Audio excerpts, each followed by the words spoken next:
कुंज बिहारी।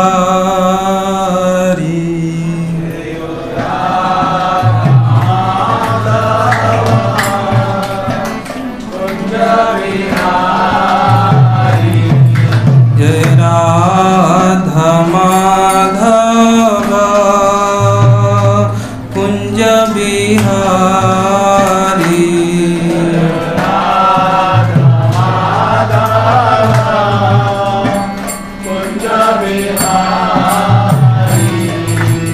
गोपी जन वल्लभ गिरिवरधारी। गोपी जन वल्लभ गिरिवरधारी। यशोदानंदन व्रज जन रंजन।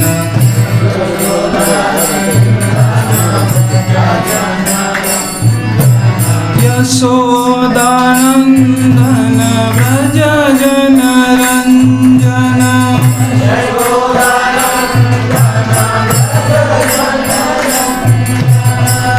यमुना तीर वनचारी।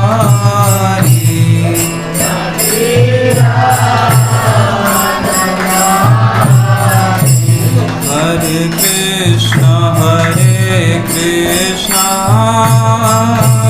कृष्ण कृष्ण हरे हरे। हरे राम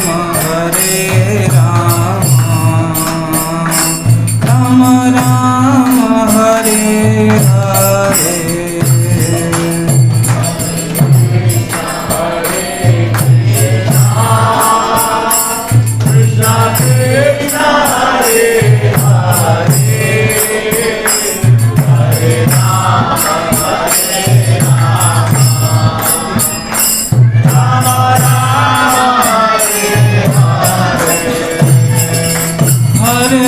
कृष्णा हरे कृष्णा कृष्ण कृष्ण हरे हरे। हरे राम राम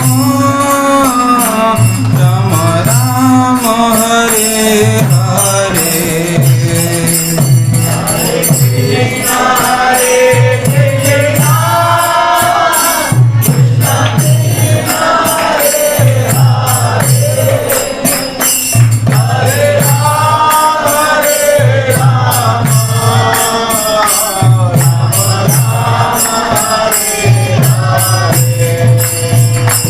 हरे कृष्णा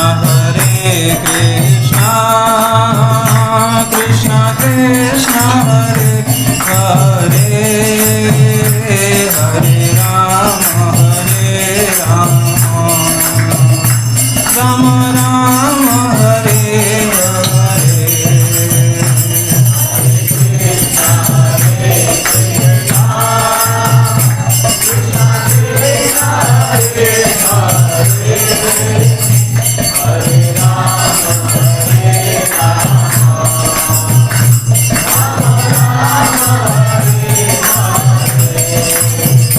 जय प्रभुपद प्रभुपद प्रभुपद श्रील प्रभुपद।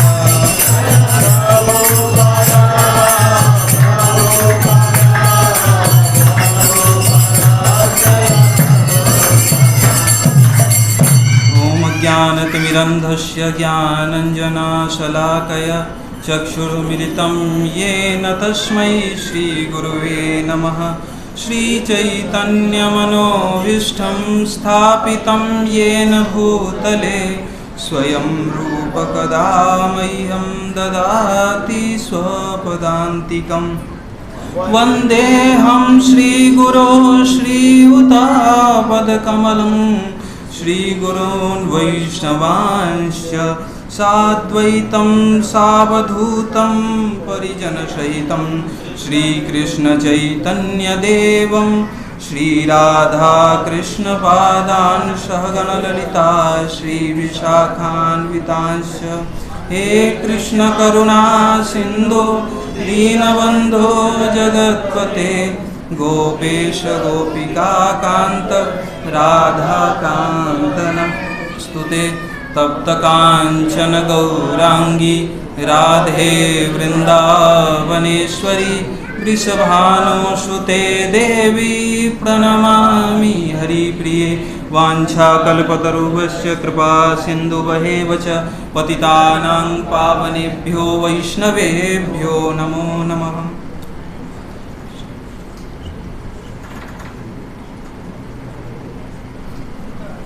हरे कृष्णा।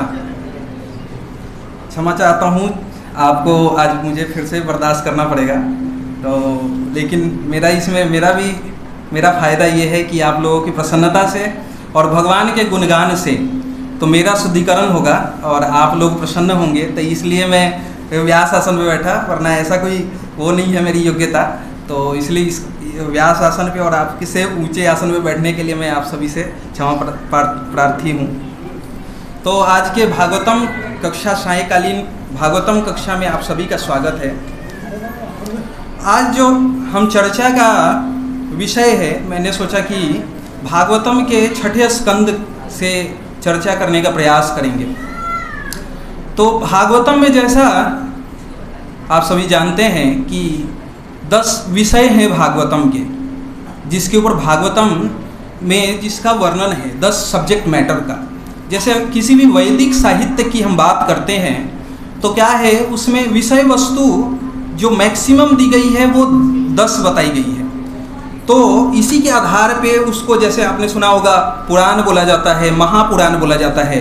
तो जब कोई ग्रंथ इस 10 विषय वस्तुओं के ऊपर चर्चा करता है, बताता है, तो उसको महापुराण बोलते हैं। तो श्रीमद् भागवत जो है वो महापुराण है। तो इसका जो सब्जेक्ट मैटर है, जो विषय वस्तु है, वो 10 है। तो उसी में से जैसे कि सर्ग, विसर्ग, स्थान, पोषण, इस प्रकार से 10 सब्जेक्ट मैटर है। तो इसमें जो पोषण है, सर्ग और विसर्ग में क्या होता है कि सृष्टि का, कैसे भगवान से सृष्टि उत्पन्न हुई है, महत तत्व उत्पन्न हुआ है, और फिर सेकेंडरी क्रिएशन होता है जो कि ब्रह्मा जी करते हैं। तो महत तत्व से कैसे फिर अगला मैनिफेस्टेशन होता है, तो उसको विसर्ग कहा जाता है। उसी प्रकार से स्थान अर्थात प्लैनेटरी सिस्टम जो जितने भी हैं, जितने आपके ब्रह्मांडों के अंदर जो प्लैनेटरी सिस्टम हैं, उनके बारे में है। तो उसके पश्चात पोषणम आता है, जिसमें कैसे भगवान जो हैं भक्तों की रक्षा करते हैं। तो वो जो सब्जेक्ट मैटर है वो क्या है, पोषण है। और ऐसे ही मनवंतर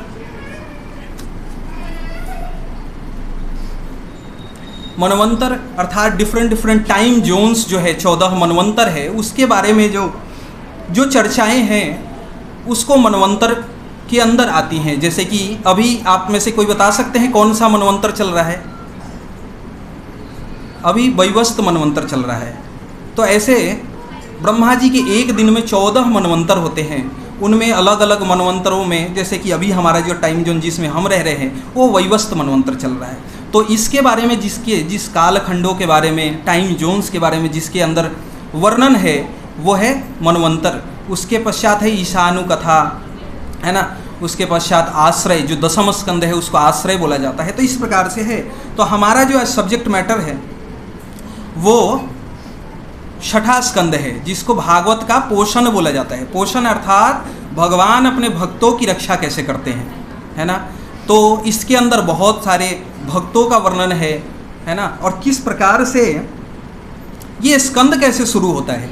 ये स्कंद जैसे देखो आप, 5वां जो स्कंद है और 6ठा स्कंद है, इंटरलिंक है। वैसे जब 5वां स्कंद खत्म होता है, 5वां स्कंद का जो अंतिम अध्याय है, 26वां 26th चैप्टर जो है, उसके अंदर सुखदेव गोस्वामी बहुत सारे ब्रह्मांड में स्थित अन्य वो ग्रहों के कैसे वो स्थित हैं उनके बारे में बता रहे हैं। तो जो अंतिम चैप्टर में वो किस चीज़ के बारे में बता रहे हैं, वो नरकों का वर्णन करते हैं कि नरक जो है वो कैसे स्थित हैं, ब्रह्मांड के किस तरफ स्थित हैं, ऐसा वर्णन करते हैं सुखदेव गोस्वामी। तो उसमें लगभग 28 नरकों का वर्णन आता है। तो जब परीक्षित महाराज तो भक्त हैं, भगवान के भक्त हैं, तो जब भक्त ऐसा सुनता है तो उसमें 28 नरकों में डिफरेंट व्यवस्थाएं हैं, कैसे दंड दिया जाता है, जैसे कुंभी पाकम, रौरव, महारौरव इत्यादि। तो जब सुखदेव गोस्वामी से सुनते हैं परीक्षित महाराज, तो परीक्षित महाराज द्रवित हो जाते हैं कि कैसे जीव जो है ऐसे स्थान पे पहुंचता है जहाँ पे उसको महान कष्ट दिया जाता है। तो ऐसे कष्ट के कारण उनका हृदय द्रवित, भक्तों का स्वभाव है पर दुख दुखी। भक्त जो होता है दुखी नहीं होते, भक्त जो है हमेशा प्रसन्न होते हैं। परंतु क्या भक्त दुखी भी होते हैं क्या? हाँ, तो वो कब दुखी होते हैं? जब वो दूसरे के कष्ट को देखते हैं। तो जब परीक्षित महाराज को ने सुना नरकों के वर्णन और उनके दंडों के विधान को, तो उन्होंने पूछा कि, तो फिर उसके पश्चात जो छठा स्कंद ही शुरू होता है उनके प्रश्न से कि ऐसे नरकों में जो जीवात्माएं जाती हैं, क्या उनका मतलब वो कैसे बच सकती हैं? क्योंकि उन्होंने पाप कर्म किए हैं तो उनको तो दंड भुगतना पड़ेगा, तो फिर उनसे कैसे बच सकती है वो? तो परीक्षित महाराज को सुनाते हैं सुखदेव गोस्वामी। पहले वर्णन करते हैं कैसे कर्म कांड के अनुसार से किसी भी प्रायश्चित किया जा सकता है। तो कर्म कांड में जैसा कि होता है ना कि किसी ने कोई पाप किया तो उस पाप से निवृत्ति के लिए क्या करेगा, वो ऐसा कर्म अनुष्ठान करेगा। ऐसे अनुष्ठान से क्या करेगा, वो अपने उस पाप का फल को क्या करेगा, वो रेक्टिफाई करेगा। तो ऐसा पहला उन्होंने बताया। फिर दूसरा क्या बताया उन्होंने बताया कि हम ज्ञान के आलंबन से कैसे तपश्चर्या, ब्रह्मचर्य इत्यादि अनुशीलनों से हम क्या करेंगे, ब्रह्म अनुभूति का अनुभव करके हम इस चीज़ से ऊपर उठ सकते हैं, प्रायश्चित कर सकते हैं। परंतु सुखदेव गोस्वामी के ऐसा 2 उपायों के वर्णन करने पे परीक्षित महाराज ने फिर से कुछ जो प्रश्न कर दिया उनसे। उन्होंने कहा कि जिस प्रकार से एक हाथी होता है वो सरोवर में प्रवेश करता है और स्नान करता है, लेकिन जैसे वो बाहर आता है अपने सिर के ऊपर क्या करता है, मिट्टी डाल लेता है, तो उसका किया हुआ स्नान क्या हो गया, वो व्यर्थ हो गया। उसी प्रकार से एक जीवात्मा जो है बार बार प्रायश्चित करता है, फिर पाप कर्म में प्रवृत्त होता है, फिर से वो प्रायश्चित रूपी कर्मकांड इत्यादि वैदिक वांग्मयों का पालन करता है और फिर से वैसे ही, तो उस हाथी की भांति ही उसकी भी दशा होती है। तो क्या ऐसा कुछ है क्या, जैसे कि ध्रुवाघास होती है, ध्रुवाघास को कोई काटता है फिर वो क्या होता है, उग जाता है। ऐसा क्यों होता है? क्योंकि उसका जो जड़ है, वो जड़ जो है वो नहीं उससे निकला। तो अब यहाँ पे जो प्रश्न है परीक्षित महाराज का, उनका है कि क्या वो मूल रूप से अर्थात जड़ से उसका पाप का जो जड़ है वो कैसे निकल ले? तो जब ऐसा सुना सुखदेव गोस्वामी ने, तो फिर उन्होंने कहा कि किस प्रकार से जो भगवान की भक्ति है, उन्होंने सुखदेव गोस्वामी कहते हैं कि कैसे भगवान की एक भक्ति है जो कि वही एकमात्र साधन है। किसी भी कर्म अनुष्ठान, किसी भी ज्ञान अनुष्ठान के प्रभाव से उसका मूल नाश पाप का नहीं हो सकता। तो केवल भगवान की भक्ति, केचित केवल्या भक्ति, ऐसा बोल रहे हैं कि केचित केवल्या भक्त्या वासुदेव परायणः अघम धुन्वंती कार्त्स्नेय निरहारमिव भास्करः। जिस प्रकार से जो सूर्य है, वो सूर्य जैसे उदित होता है तो अंधकार, कोहरे आदि स्वतः ही छट जाते हैं, उसी प्रकार से जब भगवान की भक्ति रूपी भास्कर का जब उदय होता है हृदय में, तो क्या होता है, ऐसे पाप रूपी जो जड़ पाप हैं वो जड़ से वो क्या होते हैं, उस कोहरे और धुंध इत्यादि की भांति नष्ट हो जाते हैं। तो ऐसा जब सुखदेव गोस्वामी बताते हैं तो फिर उसके बाद उनको प्रैक्टिकल एग्जाम्पल भी देंगे। तो इसके पश्चात वो एग्जाम्पल के रूप में उन्होंने एक जो कथा है इसमें वो स्टार्ट करते हैं, वो बताते हैं। और वो किसकी कथा है, कान्य कुब्जे द्विजे कश्चिदाति दासीपति अजामिलः की एड्रेस भी बता रहे हैं, उस जो जिसका वो केस स्टडी बता रहे हैं सुखदेव गोस्वामी, तो उसका एड्रेस बता रहे हैं। कान्य कुब्जे अर्थात कान्य कुब्ज जो वो द्विज हैं, एक ब्राह्मण है, कान्य कुब्ज वर्ण एक तरीके से कह सकते हैं गोत्र के, और कहाँ के रहने वाले हैं ये, अभी प्रेजेंट जो कानपुर है वहाँ के, तो वहीं ये कान्य कुब्ज स्थान उसी जगह को बोलते हैं। और फिर क्या बोलते हैं, कश्चित दासीपति अजामिलः, उनका संबोधन किससे हो रहा है, कि एक वेश्या के पति के रूप में उनका संबोधन कर रहे हैं। तो इससे ही समझ सकते हैं जिसका इंट्रोडक्शन ही किया जा रहा है कि वो वेश्यागामी व्यक्ति है वो, है ना। और क्या है, नामना नष्ट सदाचारो दास्यः संसर्ग दूषितः, ऐसे संसर्गों से, ऐसे संग के प्रभाव से उसका जो ब्राह्मण वर्ण का जितना भी उसके अंदर जो गुण थे वो सब कुछ नष्ट हो चुके थे। वो एक वेश्यागामी, एक अलग अलग प्रकारों से धन का आर्जन करता, जैसे कि चोरी, जो कि मतलब कोई भी वैदिक शास्त्र या शास्त्रों के द्वारा रिकमेंड नहीं होता। तो ऐसे कार्यों में वो प्रवृत्त था। कौन? अजामिल। तो अजामिल की कथा यहाँ पे बताते हैं और इसके अंतिम में वो बताएंगे भी कि उन्होंने कहाँ से सुना है। तो उन्होंने अगस्त ऋषि जो हैं उनसे ये कथा सुनी है। तो यहाँ पे कैसे अजामिल जो है उसका वर्णन आता है कि किस प्रकार से अजामिल जो है अपने युवावस्था में एक वो बहुत ही संध्या आदि उपासनों से प्रतिबद्ध एक ब्राह्मण युवा थे और किस प्रकार से कुसंग के प्रभाव से, कैसे वो एक गृहस्थ आश्रम में स्थित एक व्यक्ति थे, लेकिन कुसंग के प्रभाव से क्या हुआ उनका, वो एक वेश्या के प्रति आकर्षित हो जाते हैं और उसके पश्चात अपने आश्रम, अपने वर्ण आदि से च्युत होकर के और क्या करते हैं, वो विवाह ही करके उनको लेके आ जाते हैं और उनसे उनको 10 पुत्रों की उत्पत्ति करते हैं। अपनी पत्नी आदि को बाहर कर देते हैं घर से, माता पिता को भी बाहर कर देते हैं और फिर उस वेश्या को अपनी पत्नी के रूप में रखते हैं। तो उसका प्रभाव तो उनके ऊपर पड़ेगा ही। उनके जितने भी नित्य कर्म आदि थे वो सब छूट चुके थे और वो भूल ही चुके थे कि वो ऐसा कुछ सदाचार पालन भी करना होता है। जैसे यहाँ पे क्या बोल रहे हैं, नामना नष्ट सदाचारो, उनके सदाचार बिल्कुल ही नष्ट हो चुके थे। क्यों नष्ट हो गए थे? संसर्ग संदूषितः, संग के प्रभाव से उनका सारे सदाचार नष्ट हो गए थे। ऐसा करते हुए उनको बीते बहुत समय और उनका एक पुत्र जो सबसे छोटा बेटा 10वां पुत्र था, उनको ऐसा उन्होंने नाम रखा, क्या? नारायण नाम रखा उन्होंने। और उस नारायण के साथ उनका, चूँकि छोटा जो पुत्र होता है वो अत्यधिक प्रिय होता है अपने माता पिता का, तो वो अपने माता पिता के नारायण जो थे, जो उनके पुत्र थे, वो बहुत ही प्रिय थे। तो यहाँ पे बता रहे हैं सुखदेव गोस्वामी कैसे कि भोजनान, कि जिस प्रकार से अगर वो भोजन करने जाएं, वो अगर सोने जाएं तो किसको बुलाएं? वो नारायण को बुलाएं और बार बार नारायण नाम उच्चारण करें वो, है ना।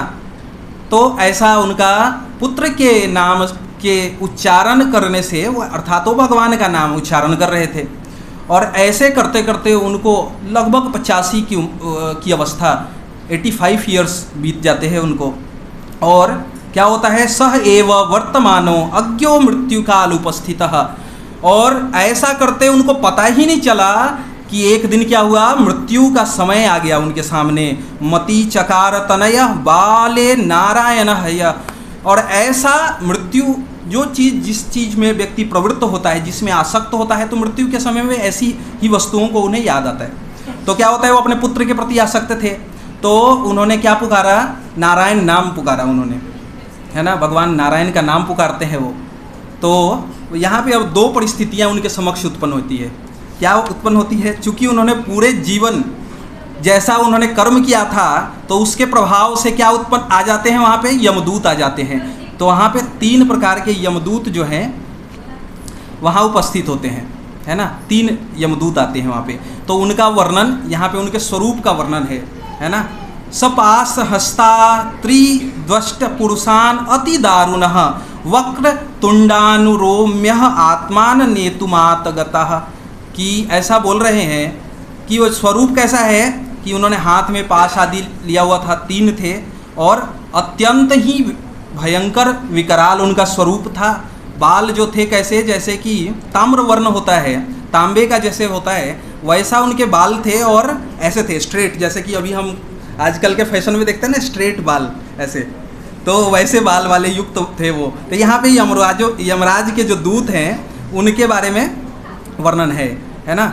लेकिन इसके साथ ही क्या हुआ कि जो, चूँकि उन्होंने नाम उच्चारण किया भगवान का, तो साथ साथ विष्णुदूत प्रकट होते हैं, है ना। उनके बारे में भी वर्णन है, उनके स्वरूप का भी वर्णन है कि कैसा उनका स्वरूप है। सर्वे पलासाक्ष पीत कौशो वासय किरीटिन कुंडलीनो लसत पुष्कर मालिनः, है ना। इस प्रकार से उनका स्वरूप कैसा है। सर्वे च नूतन वयः सर्वे चारु चतुर्भुजः, किस प्रकार से उनका स्वरूप है। तो इस प्रकार से वर्णन है कि किस प्रकार से वो चार भुजा से युक्त हैं। पीत वस्त्र धारण किया हुआ है उन्होंने, है ना, माला का उन्होंने धारण किया हुआ है। तब हमारे पास चॉइस है कि हम अंतिम समय में कैसे लोगों का दर्शन करना चाहते हैं। ये दो परिस्थितियाँ उत्पन्न हो सकती हैं हम सभी के सामने। जिस प्रकार से अगर अजामिल का कर्म था तो वहाँ पे कौन आए थे, वो यमराज के दूत आए थे। तो उनका स्वरूप का जैसे वर्णन हुआ तो ऐसा बताते हैं कि मृत्यु के समय उनको देख करके जो क्या होता है, व्यक्ति मलमूत्र का त्याग कर देता है यमराज के दूतों को देख करके, उनके विकराल स्वरूप को देख करके। तो यहाँ पे कैसे फिर क्या होता है कि विष्णुदूत और यमदूतों के बीच में संवाद आते ही वो रोक देते हैं कि कैसे तुम लेके नहीं जा सकते, यमपास से तुम बांध के अजामिल को लेके नहीं जा सकते। तो उन्होंने कहा कि अरे ऐसा कैसे हो सकता है, ये तो एक पापी व्यक्ति है और आप तो दिखने में धर्मात्मा प्रतीत होते हैं और एक पापी की रक्षा कर रहे हैं। तो वहाँ पे कहते हैं नहीं नहीं नहीं, ये धर्मात्मा व्यक्ति है। कौन कह रहे हैं, ये विष्णुदूत कह रहे हैं, है ना। ऐसा कौन सा, फिर वहाँ पे दोनों के बीच में एक तरीके से शास्त्रार्थ होता है, कैसे क्या पाप की परिभाषा है ना, धर्म की परिभाषा क्या है।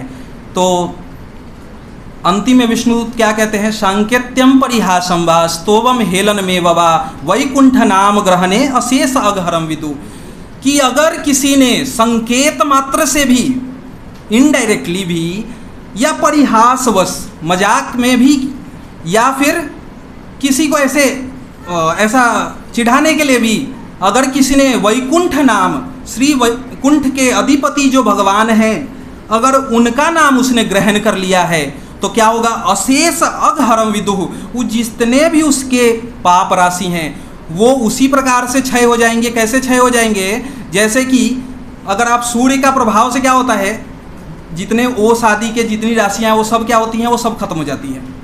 तो उसके प्रभाव से क्या होगा, अशेष अघहरम विदुः, सारे पापों का नाश हो जाएगा, ऐसा ये बताया इन्होंने। तो ज़्यादातर भक्त सभी अजामिल के बारे में तो जानते हैं कि कैसा अजामिल की कथा है, बहुत ही प्रचलित है ये जन सामान्य में भी। तो लेकिन यहाँ पे परीक्षित महाराज जब दंड पास जो है किसका, यमराज का, वो क्या हो गया, खंडित हो गया। तो परीक्षित महाराज का एक प्रश्न था कि फिर उसके पश्चात हुआ क्या, कि अगर जब यहाँ पे विष्णुदूतों ने उनको बचा दिया और यमदूत क्या हुए, वहाँ से चले गए, तो उसके पश्चात क्या हुआ। क्या यमराज को कोई ऐसा शौक नहीं लगा कि मेरे द्वारा किया गया जो ऑर्डर था वो नहीं माना गया। जैसे कि अगर कोई गवर्नमेंट ऑर्डर देती है, अगर उसको तोड़ दिया गया तो क्या कुछ उसका रिएक्शन उन्होंने दिया क्या, ऐसा फिर से प्रश्न करते हैं वो। तो फिर सुखदेव गोस्वामी बताते हैं किस प्रकार से जब जाते हैं यमदूत कहाँ पे, संयमनीपुरी में। संयमनीपुरी का अर्थ क्या है, यमराज जहाँ रहते हैं, यमलोक जनरल लैंग्वेज में हम बोलते हैं, परंतु तो उसको संयमनीपुरी भी बोला गया है। संयम करना अर्थात कंट्रोल करना।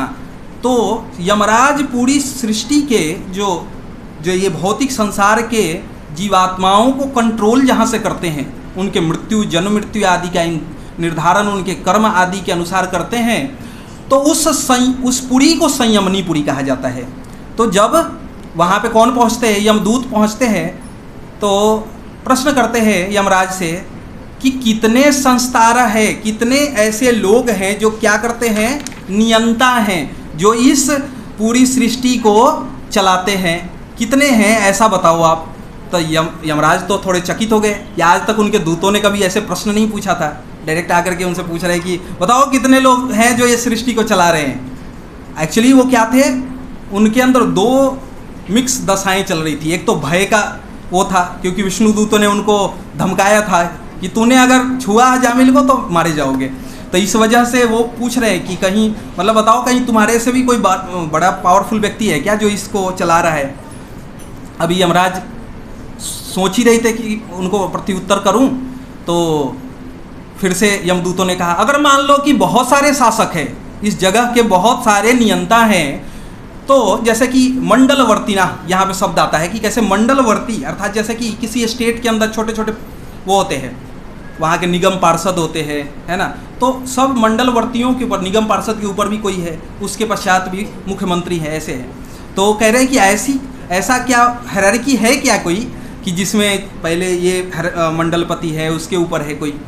तो ऐसा बताओ कितने शासक है और कौन सा शासक जो है उसकी अल्टीमेट अथॉरिटी है किसी भी नियम को इस्टेब्लिश करने के लिए? जैसे कि आज तक तो हमने ये देखा था कि जितने भी यमराज के द्वारा किया गया जो दंड निर्धारण किया गया उसको कोई काट नहीं सकता, परंतु आज वो काट दिया गया है वो दंड को। तो ऐसा बताओ क्या ऐसा है क्या कोई ऊपर, इससे भी ऊपर कोई व्यक्ति है, कोई व्यक्ति जिसका दंड जो है आपका जो दंड है उससे ऊपर भी उसका दंड चलता है? तो यहाँ पे जब जैसे ही भगवान की बात, मतलब एक तरीके से जो यमराज हैं तो 12 महाजनों में से एक हैं, है ना, तो जब वो सुनते हैं इस प्रकार के प्रश्न तो उसी में उन्होंने एक और चीज़ पूछा कि ऐसा कौन सा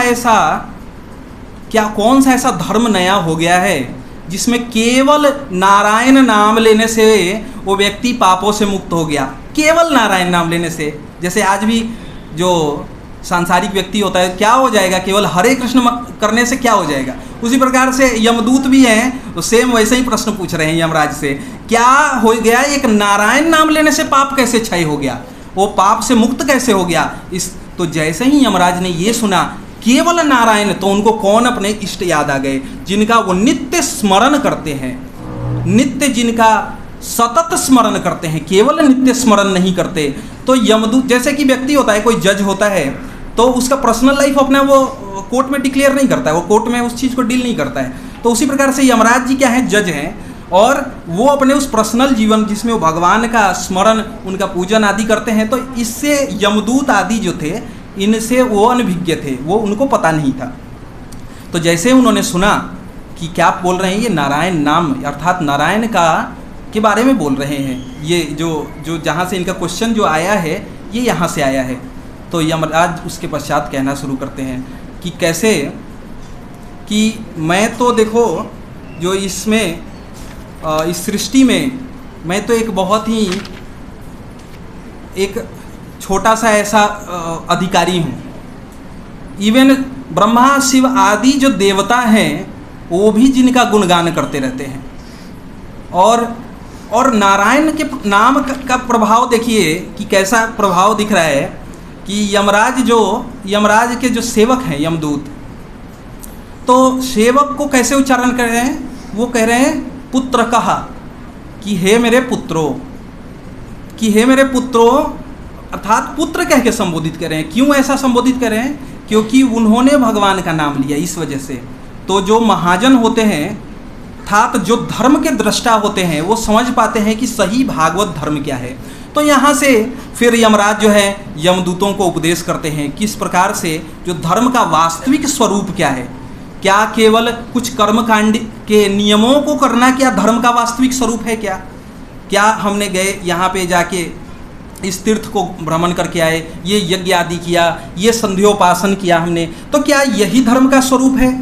अगर जो ये नहीं करता तो क्या इसके पास और कोई स्वरूप नहीं है? तो इसलिए क्या कहते हैं, वहाँ पे कहते हैं कि जो भागवत धर्म है अर्थात जो पराधर्म है, दो प्रकार के धर्म है, एक भौतिक धर्म, एक शरीर का धर्म है।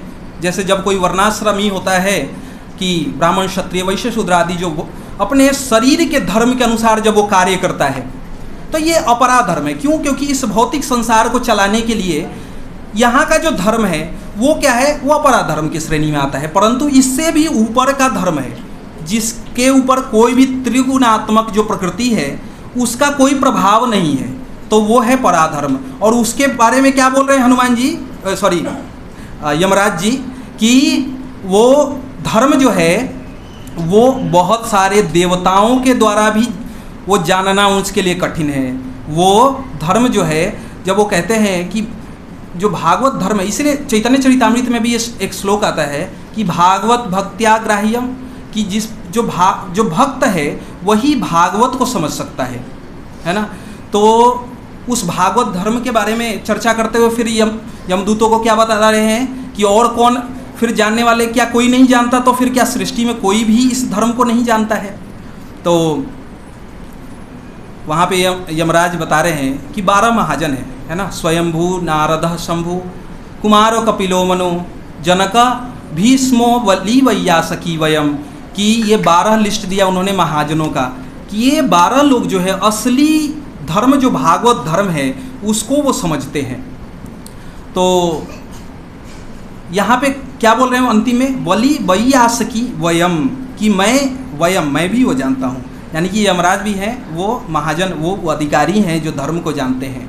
तो वहाँ पे अब वो पूरा नाम की महिमा का गान करते हैं।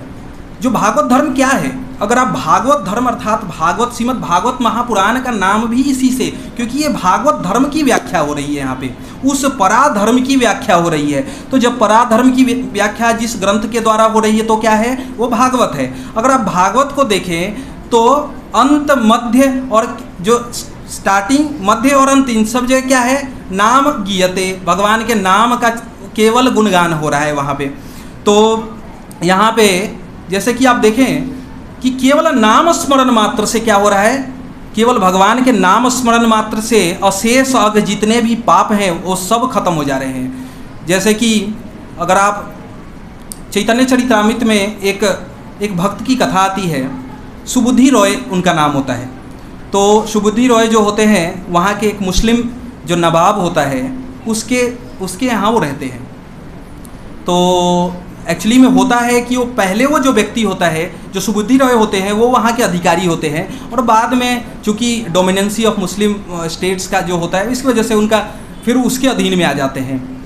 तो एक दिन क्या होता है कि उनकी जो नवाब होता है उसकी पत्नी ने कहा कि आपके शरीर के ऊपर कुछ चिन्ह दिखाई दे रहे हैं, ये रेड मार्क्स, तो ये ऐसा क्यों है। तो उन्होंने कहा कि एक्चुअली में जब मैं बचपन में जो छोटा था तो ये सुबुद्धि रॉय के यहाँ मैं नौकर था, तो उसने किसी बात को लेकर मुझे दंडित किया, तो उससे कहा ये निशान है। तो उन्होंने कहा ये तो बहुत, अब तो आप नवाब हो तो आपको क्या करना चाहिए, इस व्यक्ति को मरवा देना चाहिए।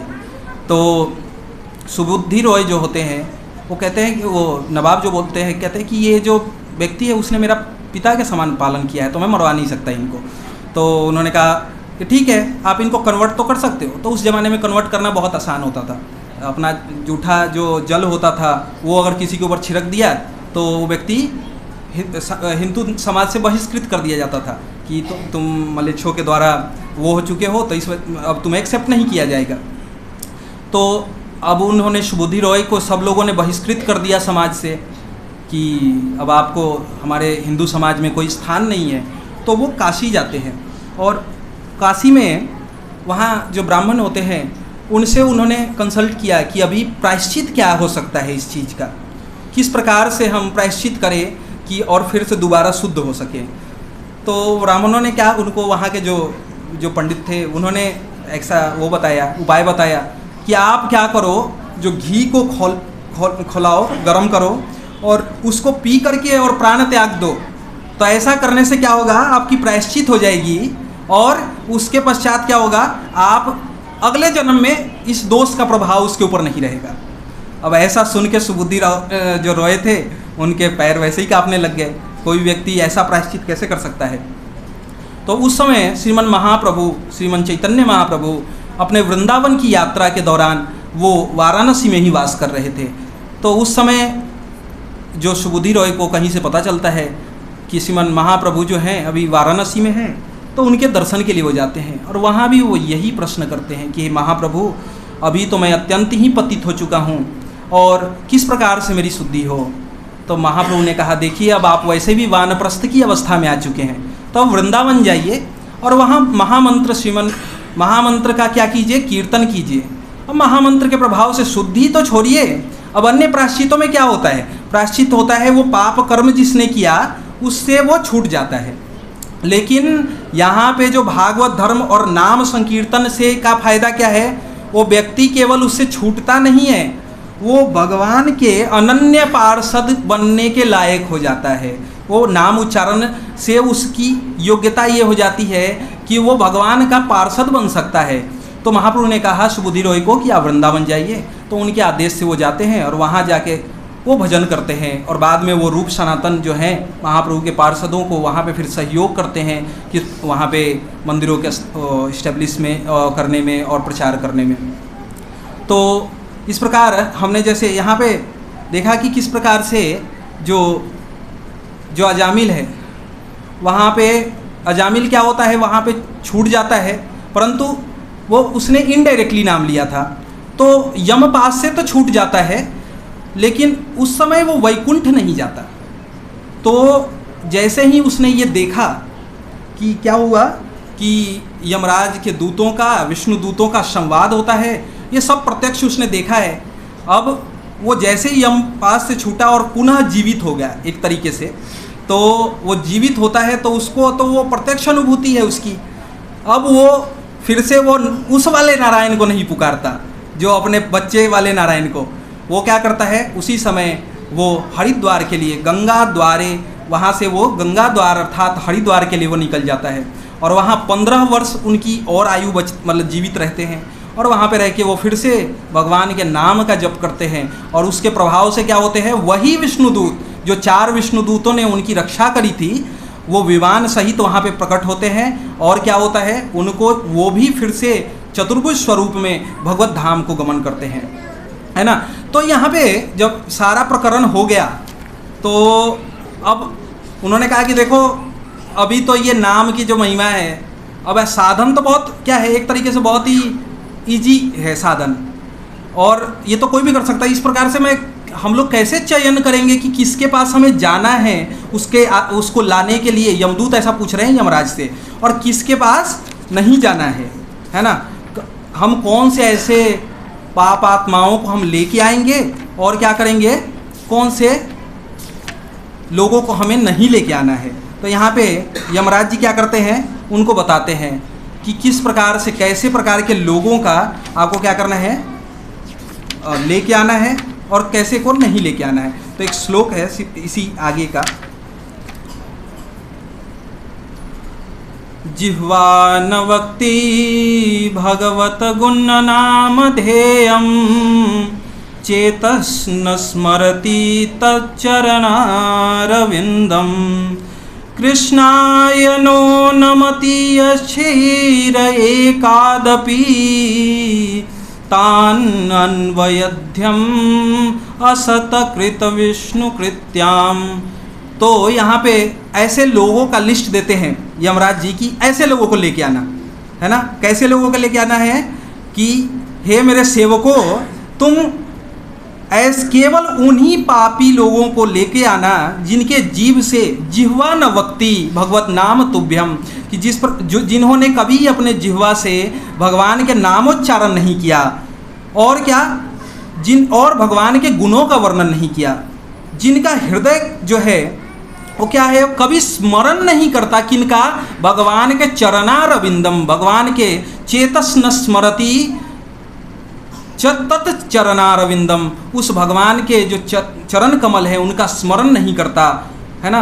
और जो एक बार भी भगवान कृष्णाय नो नमति यच्छीर एकादपि, कि जो एक बार भी जिसने भगवान को प्रणाम नहीं किया है, नमन नहीं किया है, ऐसे लोगों को लेके जाना।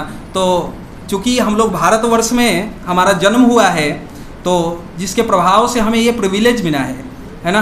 तो इस प्रिविलेज, ये अपॉर्चुनिटी मिली है हमें कि क्या, कि हम एटलीस्ट सभी भगवान कृष्ण को, राम को, नरसिंह वाराह आदि जितने भी भगवान के स्वरूप हैं इनको जानते हैं।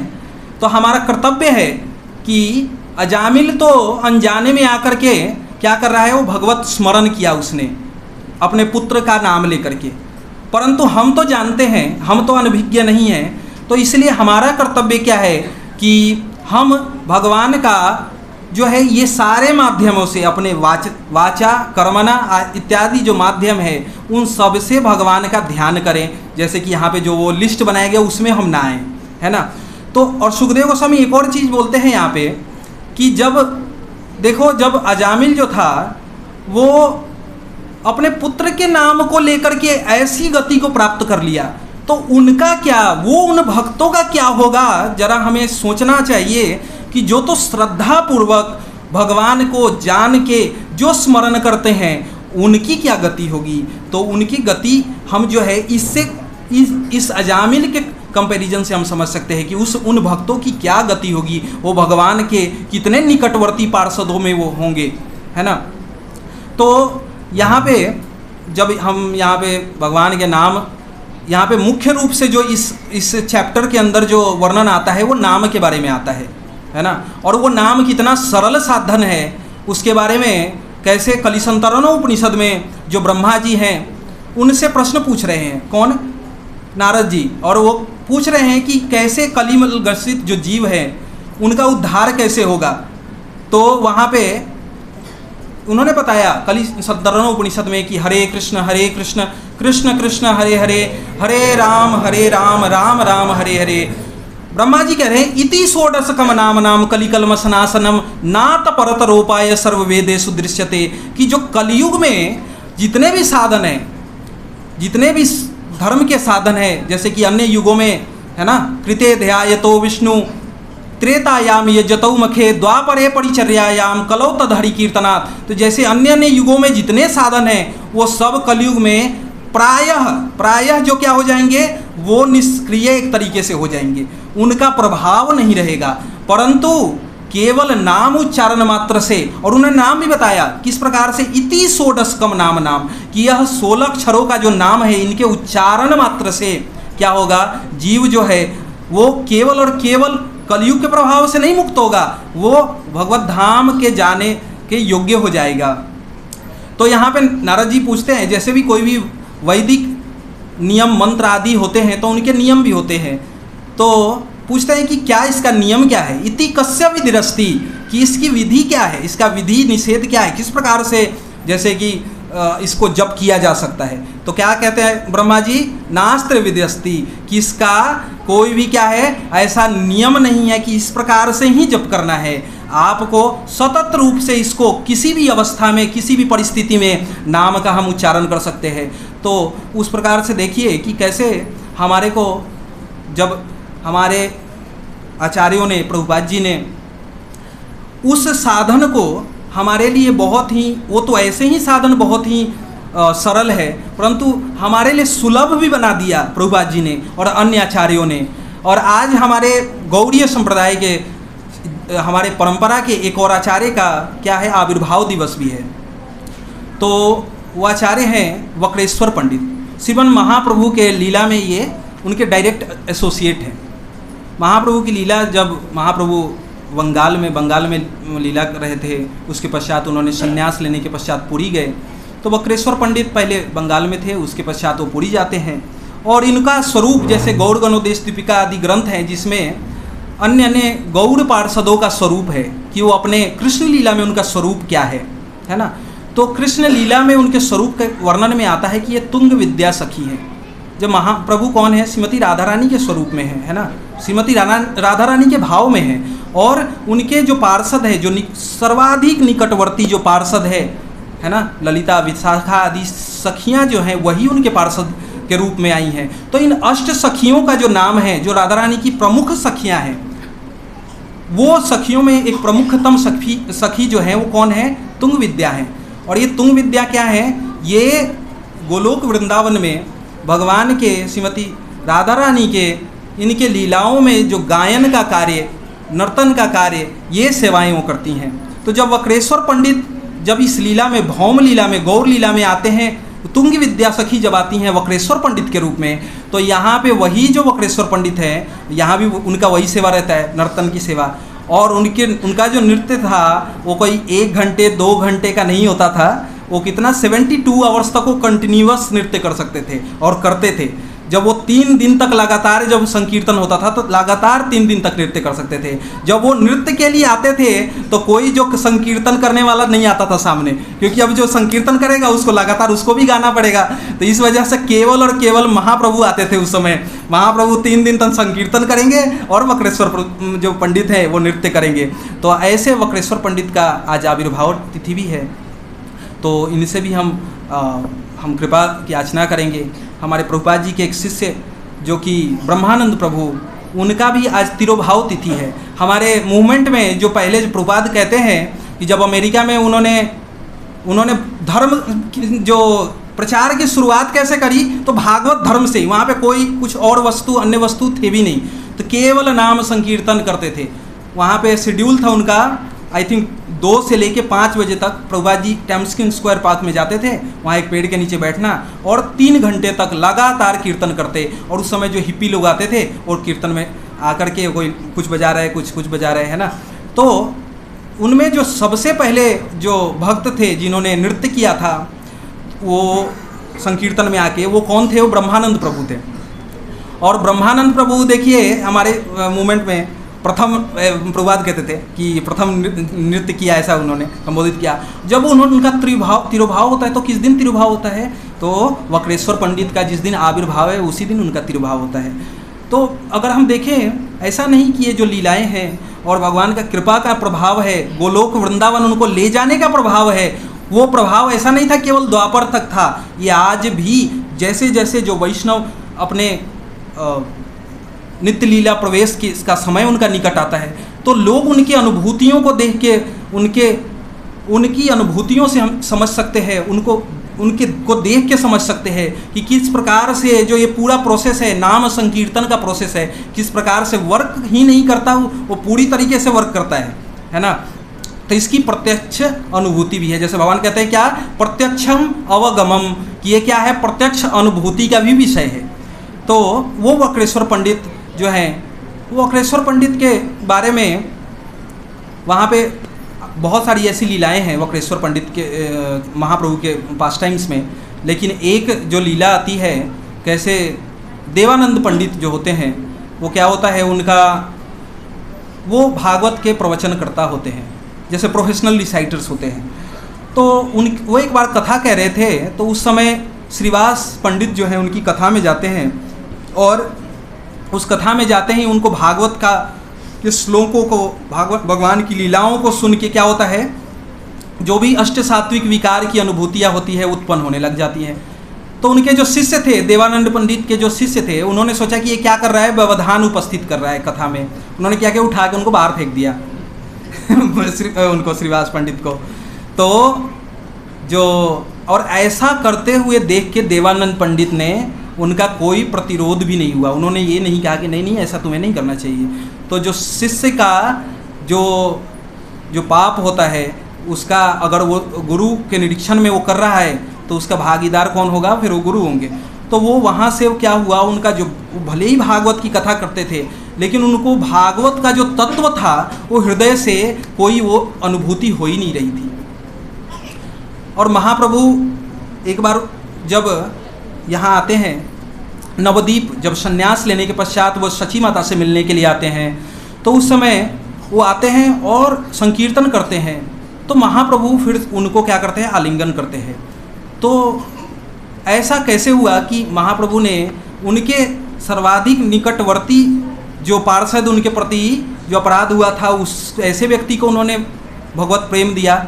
तो वहाँ पे महाप्रभु क्या करते हैं, कहते हैं देवानंद पंडित जब यहाँ पे वक्रेश्वर पंडित आए थे और उन्होंने नृत्य करते हुए जब वो भावावेश में चले गए थे, तो उस समय उनके शरीर की तुमने रक्षा करी थी। तो उस वैष्णव सेवा के कारण तुम्हें क्या हुआ, तुम्हें मैं ये भगवत प्रेम दे रहा हूँ। तो हमारा जो पूरा का पूरा जो भागवत धर्म है, ये वैष्णव सेवा और नाम संकीर्तन, एक्चुअली इसको 3 उसमें कहा जाता है, जीवे दया है ना, कि नामे रुचि, जीवे दया और वैष्णव सेवा, ये 3 की है एक तरीके से। ये बस इतना कोई अगर करता है कि नामे रुचि अर्थात नाम का जप करना, नाम का संकीर्तन करना और वैष्णवों की सेवा करना, क्योंकि वैष्णव सेवा हुए बिना व्यक्ति जो है प्रत्यक्ष नाम की अनुभूति नहीं कर सकता।